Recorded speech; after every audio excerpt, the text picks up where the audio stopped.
स्थिर क्वाथी मिश्रण एजियोट्रोपिक मिक्सचर।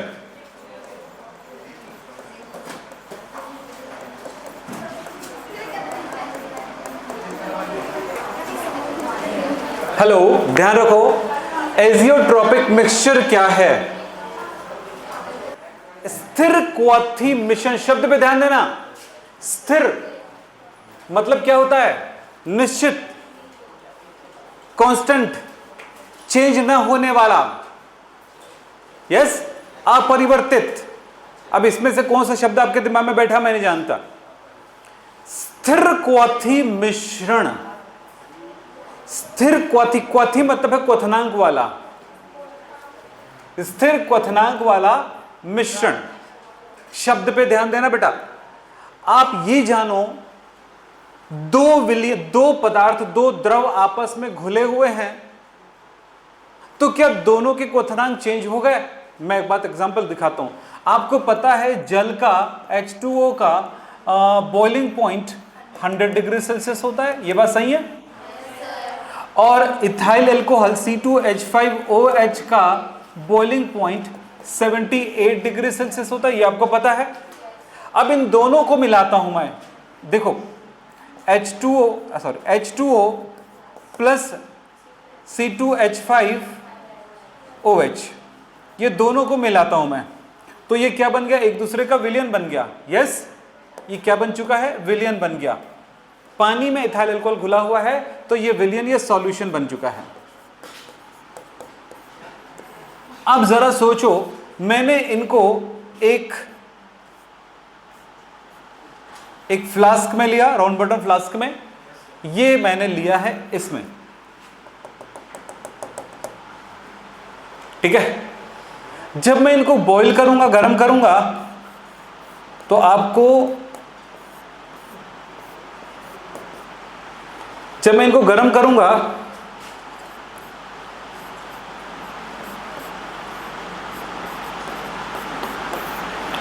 जब मैं इसको गर्म करूंगा तो क्या होगा? आपको बता दें, यहां पर दो अलग अलग टेम्परेचर होते हैं, इनका क्वथनांक होता है, बॉइलिंग पॉइंट होता है। तो आप ये देखोगे कि मान लीजिए मैंने 50 डिग्री सेल्सियस तापमान पर इसको गर्म किया, तो क्या होगा? दोनों नहीं उबलेगा, नहीं उबलेगा। 60 पर गर्म करूंगा तो भी दोनों नहीं उबलेगा, 70 पर गर्म करूंगा तो दोनों नहीं उबलेगा, 80 पर गर्म करूंगा तो कौन उबलेगा? ये उबलने लग जाएगा। तो इस तरफ से मैं 80 डिग्री सेल्सियस तापमान पर ये देखता हूं कि यहां से C2H5OH का गैस मिल रहा है, वेपर मिल रहा है, लेकिन पानी वहीं पे है, क्योंकि पानी का क्वथनांक तो आया नहीं है, पानी को उबलने वाली कोई बात ही नहीं हो रही है।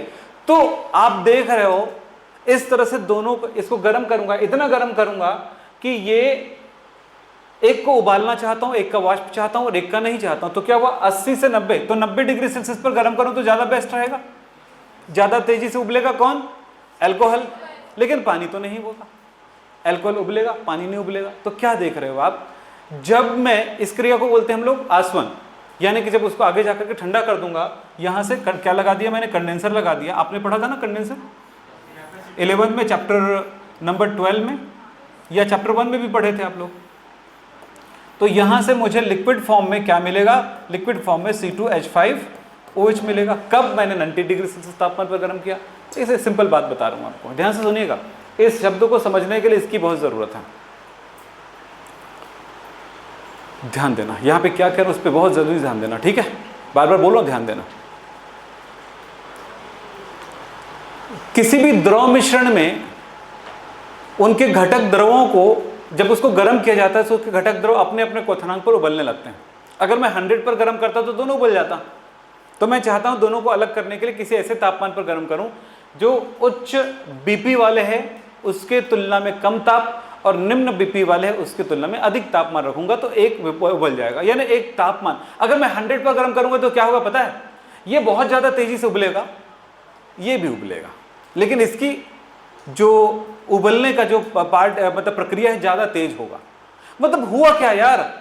आपने ये जो इथाइल अल्कोहल का विलयन जो लिया है, गर्म करने पर उसके संगठन में परिवर्तन होगा, यानी जिस परसेंटेज में पानी और अल्कोहल था वो परसेंटेज चेंज होने लगेगा। बात समझ रही है? क्या हुआ? परसेंटेज चेंज होने का मतलब क्या? मान लीजिए ये 50% ये 50% है, गर्म करूंगा तो पता चला कि वो परसेंटेज चेंज हो गया, अल्कोहल ज्यादा निकल गया, तो उसकी परसेंटेज कम हो जाएगी उस विलियन में। बोलो, तो इसको बोलेंगे संगठन में परिवर्तन आ जाना। समझ रहे हो?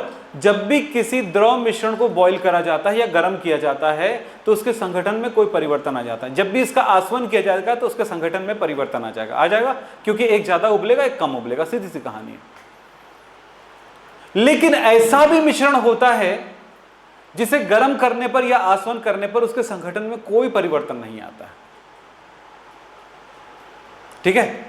ऐसे मिश्रण को कहा जाता है स्थिर क्वाथी मिश्रण।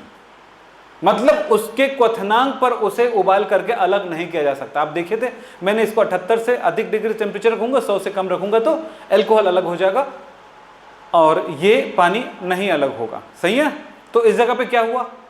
लेकिन ऐसा भी मिश्रण होता है जिसको गर्म करने पर उसके पानी और अल्कोहल को पृथक नहीं किया जा सकता। तो यहां पर बताना चाहूंगा, एक स्थिर क्वाथी मिश्रण का एग्जाम्पल बता रहा हूं। जब C2H5OH 95.5% और प्लस पानी 4.5% तक हो, एक ऐसा मिश्रण बन जाता है, ये कहलाएगा एजियोट्रॉपिक मिक्सचर, यानी कि स्थिर क्वाथी मिश्रण कहलाएगा।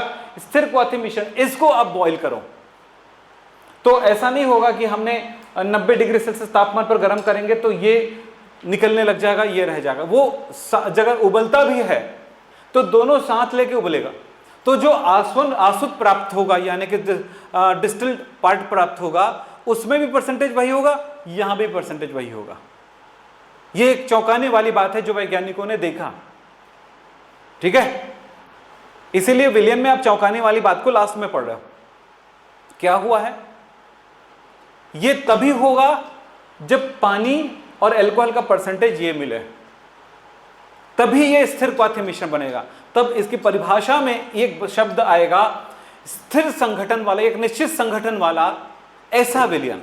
निश्चित संगठन वाला एक ऐसा विलियन जिसका आसवन करने पर उसके संगठन में कोई परिवर्तन नहीं होता है, उसके कंपोजिशन में कोई परिवर्तन नहीं होता है।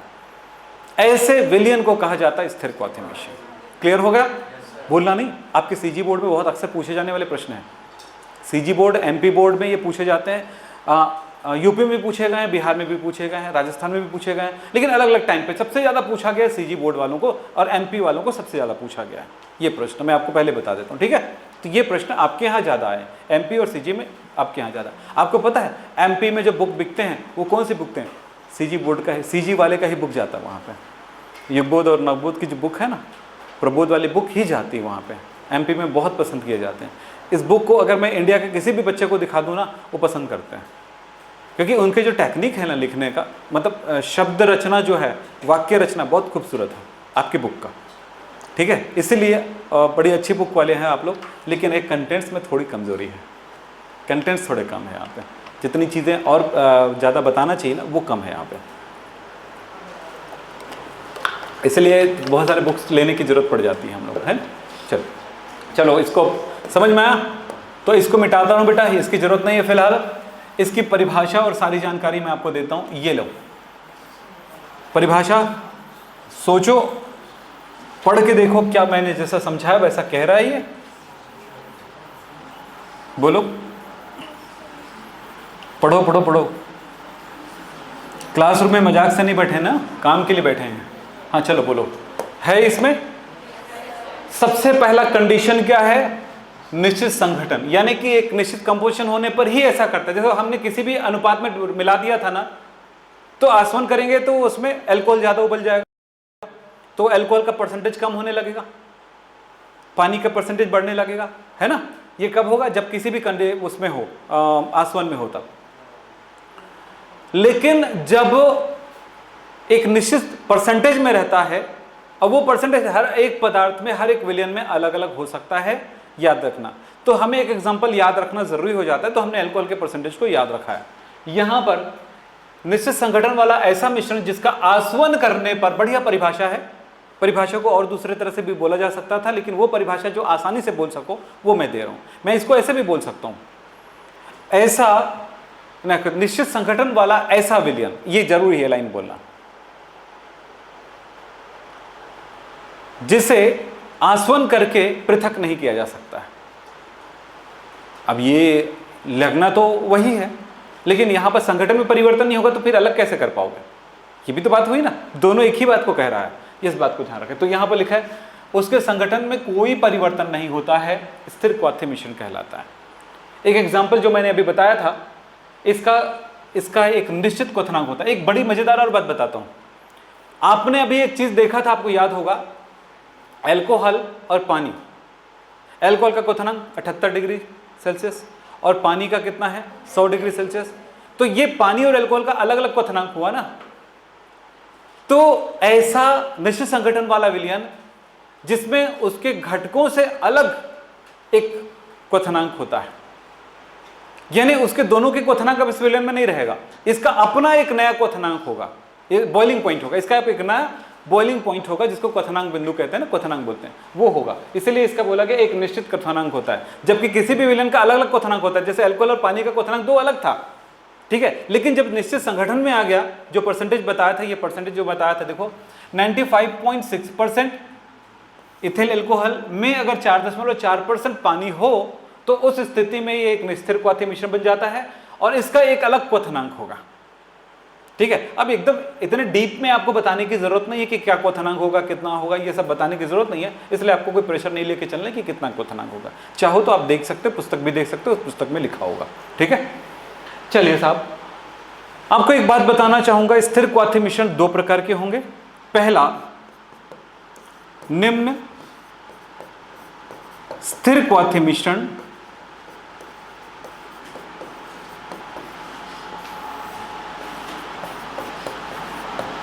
इसको कहेंगे लो एजियोट्रॉपिक मिक्सचर, ठीक है।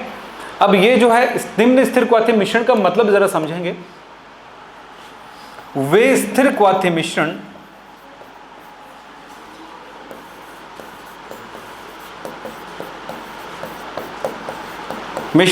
जिसका क्वथनांक दोनों घटकों के, यहां पर दोनों शब्द न लिखते हुए चलेगा, घटकों के क्वथनांक उनके घटकों के क्वथनांक से कम होता है। और एक मजेदार और बात बताता हूं, ध्यान से सुनिएगा। निम्न स्थिर क्वाथी, अब यहां पर क्या समझ में आया, जैसे यहां पर दो घटक हमने लिया है, दो कंपोनेंट लिया है, तो दोनों के क्वथनांक होंगे, उससे दोनों के क्वथनांक से जो स्थिर क्वाथी मिश्रण का क्वथनांक होगा वो कम होगा बोल रहा है, ठीक है। इसका तो निम्न स्थिर क्वाथी ये होगा। निम्न स्थिर क्वाथी मिश्रण कौन प्रदर्शित करेगा, ये भी ध्यान रखेंगे, धनात्मक विचलन प्रदर्शित करने। याद रखना, आदर्श विलयन कभी भी स्थिर क्वाथी मिश्रण नहीं बनाता है। ये प्रश्न बनेगा बेटा, सब ऑब्जेक्टिव वगैरह में बनता है ये, तो कौन नहीं बनाएगा, आदर्श विलयन कभी स्थिर क्वाथी मिश्रण नहीं बनाएगा। कौन बनाएगा, अनादर्श। तो अनादर्श दो प्रकार का है, तो जब अनादर्श दो प्रकार है तो स्थिर क्वाथी भी दो प्रकार का होगा। तो यहां पर कौन सा होगा, धनात्मक विचलन प्रदर्शित करने वाले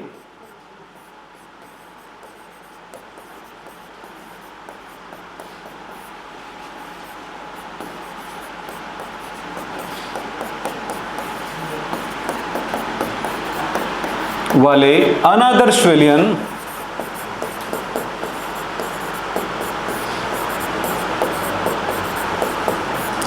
विलयन निम्न स्थिर क्वाथी मिश्रण बनाते हैं।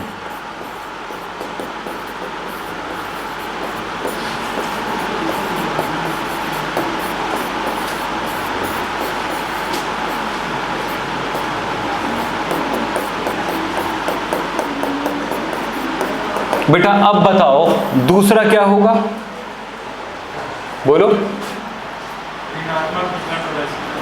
हाँ, दूसरा निम्न उच्च स्थिर क्वाथी मिश्रण।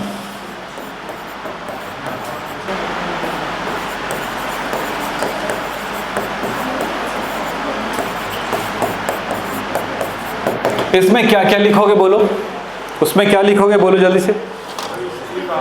वे स्थिर क्वथन मिश्रण जिसका क्वथनांक उनके घटनों के क्वथनांक से अधिक होता है। ठीक है, और क्या लिखोगे? हाँ, अब यहां पर जो एग्जाम्पल लिखोगे, हेलो, इसमें उदाहरण लिख लेना। ठीक है, आप लोग लिख लोगे, अपने पुस्तक देख के लिख लेना, पुस्तक देख के लिखना है। इस जगह पे क्या लिखोगे? यहां पे लिखोगे कौन सा वाला, जो ऋणात्मक सॉरी ये कौन सा धनात्मक विचलन प्रदर्शित करने वाला जो भी एग्जाम्पल है उसको छाप सकते हो पूरा का पूरा, जो मैं बता चुका हूं। और यहां पे किसका एग्जाम्पल लिख सकते हो? ऋणात्मक वाला। ठीक है, तो इतना पूरा लिख सकते हो आप। तो याद रखना बेटा, समझना, ये प्रश्न बहुत जरूरी है आपके लिए। ये रोक के रखा था मैंने, क्योंकि वहीं पर अगर धनात्मक और ऋणात्मक विचलन प्रदर्शित करने वाले विलयन को पढ़ाते समय अगर मैं पढ़ा देता तो हो सकता है कि आज ये समझना आसान नहीं था, उस दिन मुझे ज़्यादा मेहनत करना पड़ता, आपको भी समझने में ज़्यादा मेहनत करना पड़ता। तो चले, ये तो हो गया हमारा। क्या लिखा है? शुद्ध जल की मोलरता ज्ञात कीजिए। अब मैं यहां पे क्या करूं? जल आपके पास मैं यहां पर मानूंगा, माना कि 1 लीटर जल 1 लीटर जल लेने पर, अब क्या हुआ? 1 लीटर जल लेने पर क्या हुआ? V इज इक्वल टू क्या? 1000 ml। और जल है विलेय, तो क्या हुआ? इसका MB कितना होगा? बोलो, 18। यस। और उसका द्रव्यमान कितना होगा? इसको W भी मानूंगा तो कितना होगा? 1000। Yes, gram. सूत्र क्या है? M is equal to WB into 1000 by MB into V in ml। तब मैं M इज इक्वल टू क्या लूंगा? WB कितना है? 1000। ये कितना है? 1000। ये कितना है? 18। ये कितना है? 1000। तो 18 बटा 1000 बचा तो कितना होगा? 55.55 मोल पर लीटर होगा। और मैंने कल सॉल्यूशन दिया था थोड़ा सा डिफर करके, चेंज करके, वो भी दिखा देता हूं। ये क्या समझाया? यहां पे जल है, जल के लिए MB 18 होगा, उसका आयतन इतना है। तो हम यहां कह रहे हैं इसके मोलों की संख्या कितनी होगी? मोल कितना होगा भाई? मोल होगा द्रव्यमान बटा अणुभार। तो द्रव्यमान कितना है मेरे लिए? 1 लीटर के लिए द्रव्यमान कितना होगा? 1000 ग्राम होगा। तो 1000 जल का द्रव्यमान बटा जल का अणुभार, तो जल का द्रव्यमान 1000 है, तो उसका बटा कर दे इतना। तो क्या मिल गया मुझे? क्या मिल गया? NB मिल गया। अब मैं क्या करता हूं मोलरता निकालने के लिए? NB by V। तो NB का मान कितना हुआ है? NB का मान देखो कितना हुआ है? इतना। और V कितना लीटर में है? N litre. अगर लीटर में लेता हूं तो कितना लीटर? 1 लीटर। तो वैल्यू हो गया। तो भाई आप देखा करो ना यार, कैसे भी देखा करो ना। हर बार मैं थोड़ा सा, अच्छा पिछली क्लास तक मैंने पढ़ाया था ये चीज, तो मैं लेके आ गया आपके पास। अब बोलो सर ये राइट है कि ये राइट है? भाई मेरे दृष्टिकोण से दोनों सेम है, बस कहने का तरीका अलग हो गया, है ना।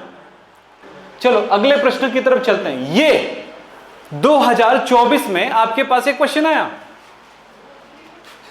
बन जाएगा? है ना, बन जाएगा ना। क्या बना? ऐसे दो या अधिक विलयन जिनके परासन दाब समान होते हैं समपराशरी विलयन कहलाते हैं। हो गया। फिलहाल ये देखें, समपराशरी विलयन आपने पढ़ लिया है। ये प्रश्न देखो और क्या कह रहा है जरा सोचो। ये प्रश्न देखो, ए और बी दो पार्ट में आया था ना क्वेश्चन, तो मैंने ए और बी को हटा दिया है, आपके पास पहले क्वेश्चन दे चुका हूं। तो बताओ इस क्वेश्चन को कैसे बनाएंगे। लिखा है जल का हिमांक 273 केल्विन है, मतलब केल्विन में है ना, 100 डिग्री सेल्सियस है ना, यही तो बोल रहे हैं क्या। आपको पता है टी का यूनिट होता है के, डिग्री सेल्सियस ये किसके लिए यूज करते हैं हम लोग? सॉरी, डिग्री सेल्सियस किसके लिए यूज करते हैं? स्मॉल टी के लिए। इसका यूनिट है डिग्री सेल्सियस प्लस 273। तो कैसे लिखते हैं इसको शॉर्ट में लिखने का तरीका? T is equal to small T plus 200 273 ये लिखते हैं, पता है ना। चलिए साहब बताओ, इस प्रश्न को पढ़ के देखो क्या बोल रहा है। जल का हिमांक 273 केल्विन है, जबकि एक मोलल ग्लाइकोल के जलीय विलयन का हिमांक 270.95 केल्विन है, क्यों? स्पष्ट कीजिए, ध्यान से सुनिए। जल का हिमांक इतना है,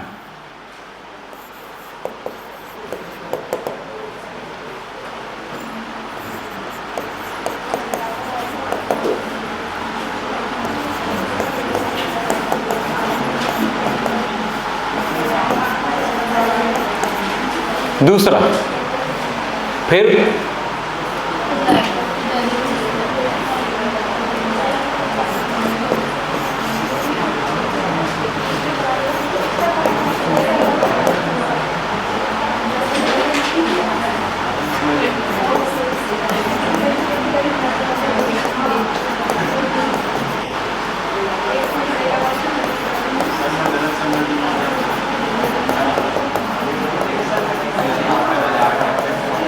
क्या हुआ?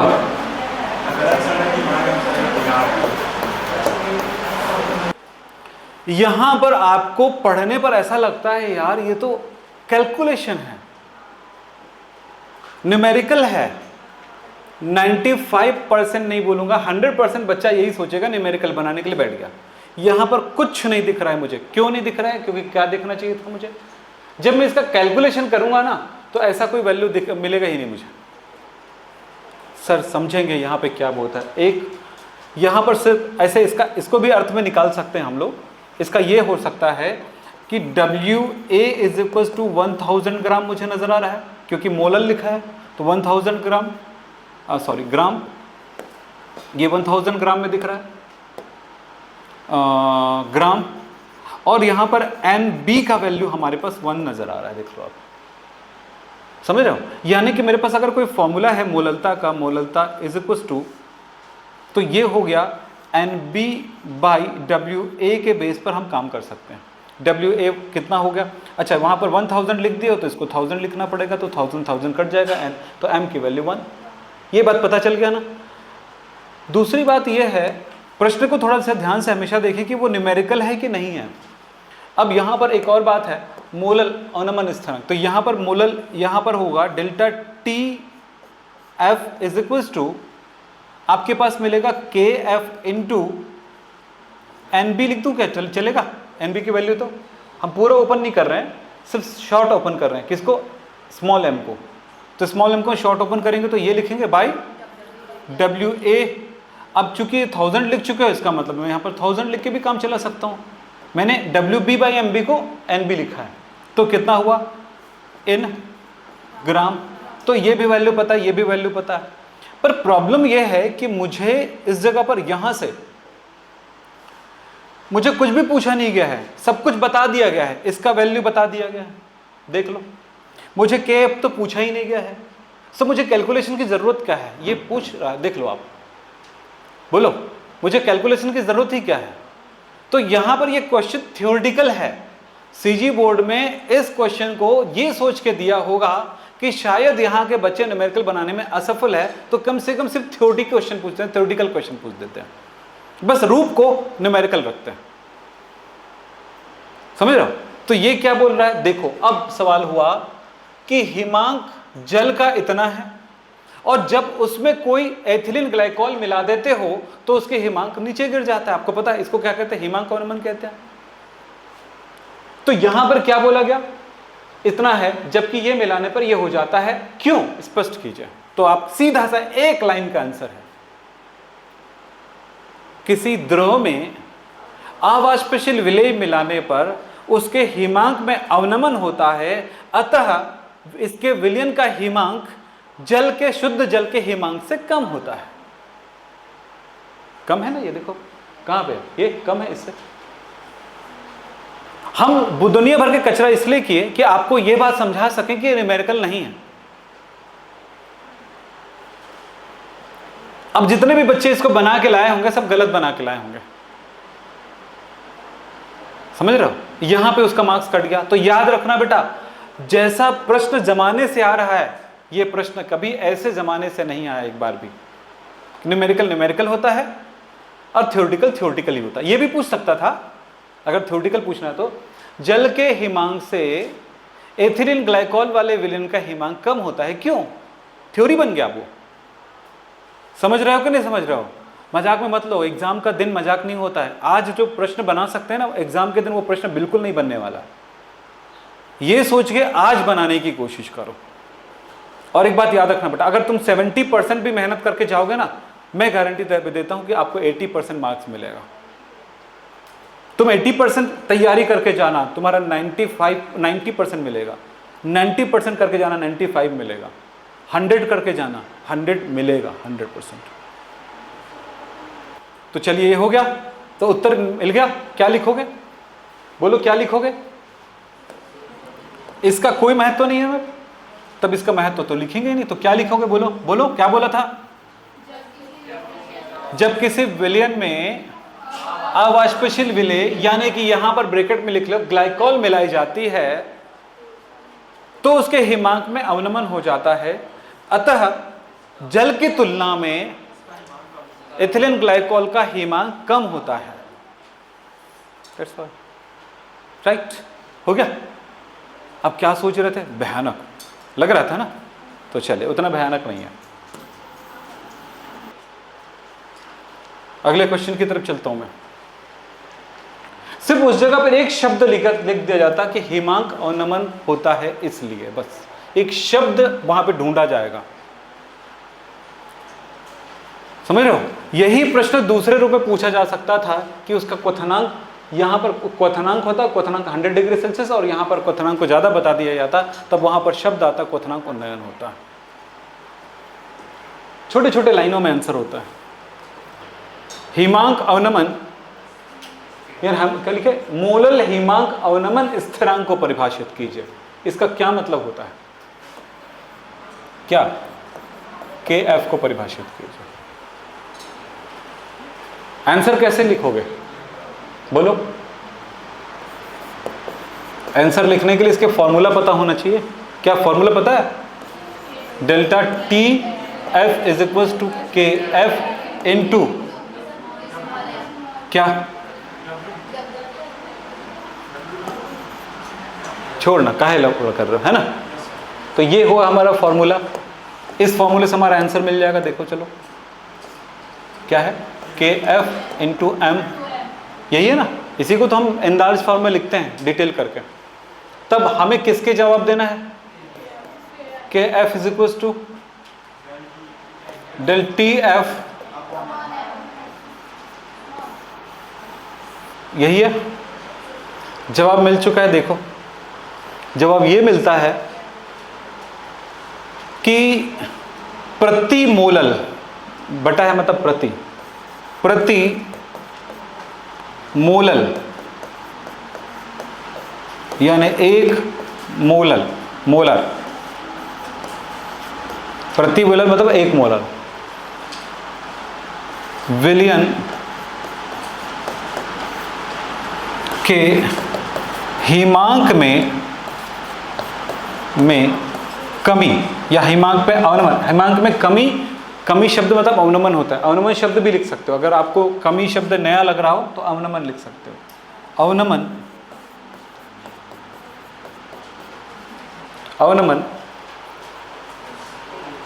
मतलब 1 मोलार विलयन है, उसके हिमांक में जितना अवनमन होता है उसे हम, तो फिजिक्स इसलिए पढ़ते हो ना। फिजिक्स क्यों पढ़ते हो तुम लोग? अपने फिजिक्स पे क्वेश्चन मार्क बनाओ तुम लोग। इसलिए पढ़ते हो ना कि फॉर्मूले को देख करके उसके थ्योरी लिखा जा सके।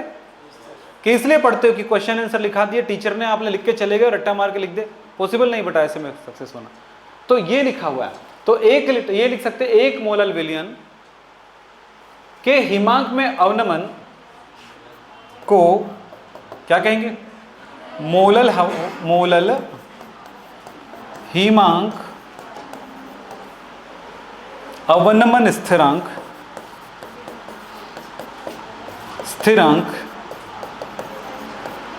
KF कहते हैं। अब ये मत बोलना कि सर वहाँ पे नहीं पढ़ाते, ये सब ऐसे क्वेश्चंस के बेस पर ही हम इन चीज़ों को हम बात कर सकते हैं। जब भी प्रश्न आएगा वो चैलेंज देगा और चैलेंज के बेस पर अपने हिसाब से उसका आंसर ढूंढने की कोशिशें होती हैं। चलिए हो गया प्रश्न, देखो क्या होगा, बताओ जल्दी से क्या आंसर करोगे। जो भी बच्चा आंसर कर सकता है बताएं, क्योंकि हमारी क्लास का टाइम हो चुका है खत्म होने का, जल्दी करो। हर बार कोई प्रश्न न्यूमेरिकल नहीं होता और हर बार जो प्रश्न होता है न्यूमेरिकल। ये देखो जैसे अभी उसमें देखे थे आपने, जल की मोलरता ज्ञात कीजिए, जबकि वो न्यूमेरिकल है, थ्योरी में था वो। अब समझ में आई बातें, कुछ थ्योरी भी न्यूमेरिकल हो सकते हैं और कुछ न्यूमेरिकल भी थ्योरी हो सकते हैं। अब ये मैं नहीं कह सकता ये क्या है, तुमको सोचना होगा क्या है ये, थ्योरी की न्यूमेरिकल है। क्या लिखा है, शुद्ध जल का क्वथनांक एक वायुमंडलीय दाब पर कितना है, 373 केल्विन है, जबकि उसमें 1 मोलर सुक्रोज घोल दिया गया तो इतना हो गया, बढ़ गया बोला उसने। क्वथनांक में उन्नयन होता है, बढ़ गया, क्योंकि जब हाँ तो यहाँ पर जल में अवाष्पशील विलेय यानी शक्कर मिलाए या सुक्रोज मिलाए तो उसके क्वथनांक में वृद्धि हो गई या क्वथनांक उन्नयन हो गया, इसलिए इसका क्वथनांक अधिक है। लिखोगे आप लोग, लिखोगे? अच्छा अब लिख पाए? क्या है, जब किसी विलयन में, अब यहाँ पे विलयन नहीं आएगा बेटा, विलयन की जगह जल आएगा, विलायक आएगा। विलायक में, विलायक के ब्रैकेट में लिखना जल, ठीक है।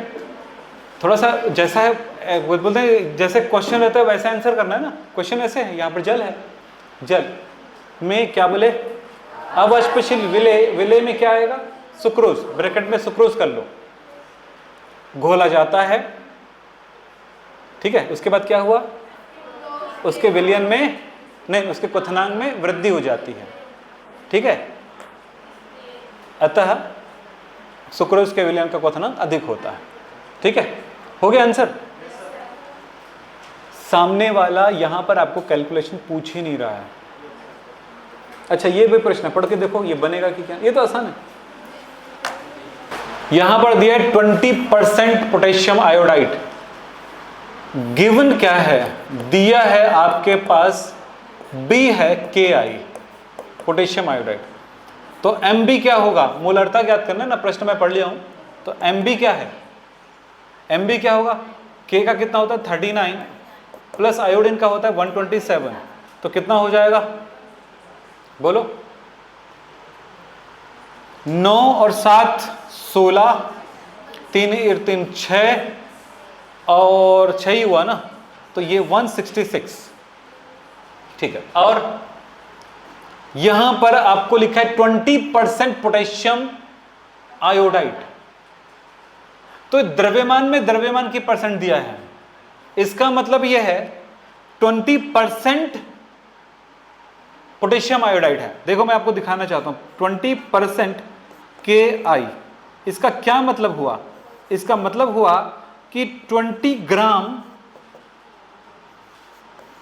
KI है, कितने में, WA plus WB is equal to WAB, यानी कि 100 में।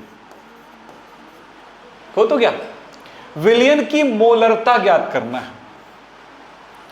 चलिए इसमें घनत्व भी दे दिया गया, डेंसिटी इज इक्वल टू 1.202 क्या है, ग्राम पर मिलीलीटर में, ml में।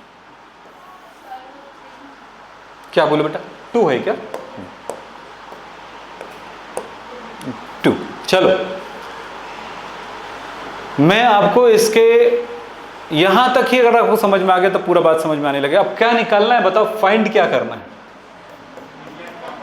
फाइंड क्या करना है, मोलरता कैपिटल M, ठीक है। अब कैपिटल M के लिए फॉर्मूला क्या होगा, हमेशा याद रखो, स्टेप्स को ध्यान रखो, क्या दिया है, किसका मीनिंग, 20% वाले मीनिंग को कैसे अपन एक रूप में ढालें जिससे हमारा काम चल जाए। अब यहां पर दिया है फॉर्मूला,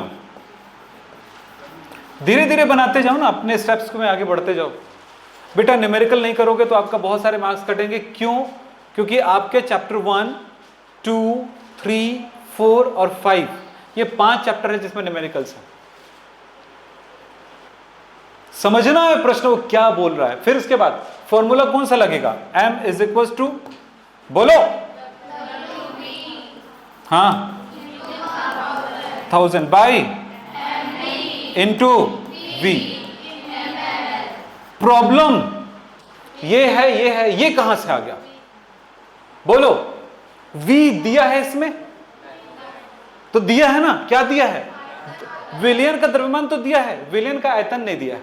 विलयन का तो द्रव्यमान दिया है, आयतन नहीं दिया है। घनत्व भी दिया है। तो यार ये तो जानते हो यार, डेंसिटी इज इक्वल टू द्रव्यमान बटा आयतन। तो आयतन इज इक्वल टू क्या होगा? W by D. W कितना? W मतलब क्या होता है? AB ना, AB। W मतलब क्या होता है? विलयन का आयतन। यहां पर V मतलब विलयन का आयतन, W मतलब द्रव्यमान। तो आयतन को द्रव्यमान में कन्वर्ट कर सकते हो? बोलो, यानी क्या करना है? सॉरी, आयतन में कन्वर्ट करना है ना। तो द्रव्यमान को आयतन में कन्वर्ट कर सकते हो? बोलो। तो द्रव्यमान कितना है? 100। आयतन कितना है? सॉरी, डेंसिटी कितनी है? 1.202। हो तो क्या आंसर? अब बन जाएगा। आयतन यहां से कैलकुलेट करना, मान रखना, बारे सारे मान रख करके बन गया। ये हो गया मेरा न्यूमेरिकल सॉल्यूशन, ठीक। और लास्ट में इसकी यूनिट क्या आएगा? मोल पर लीटर।